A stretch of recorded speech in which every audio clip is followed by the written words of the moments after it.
there are really four things. Let me just tell you four things that every baby needs, every child needs, every adult needs. It's just the basic to the Homo sapien, to the human species.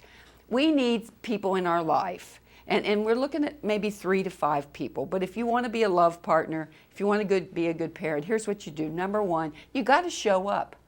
You've got to be present. You have to be under the same roof. You've got to log some hours with each other. And you don't just show up for what's fun for me. If it's important to you, it becomes important to me. I mean, some people say that those of us in the West are living in a state of friendly narcissism. I'll do it if it's fun for me, but I won't do it altruistically. I won't put myself out for the act of love. But I say, show up.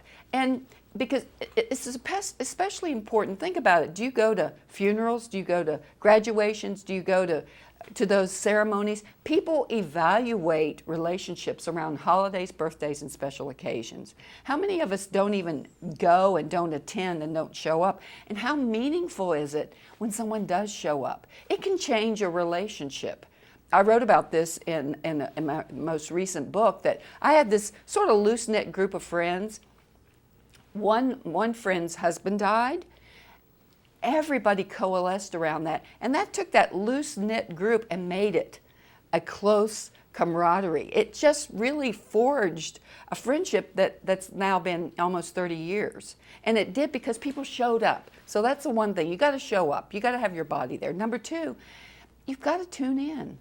I mean, and I'm talking, attunement means that when I'm present with you, that I am not multitasking, which is the number one detriment for women, because number one cause of stress in women, number one cause of accidents, number one cause of forgetfulness. We think, it's the low estrogen, it's because we're doing so many things with our brain, number one cause of mistakes.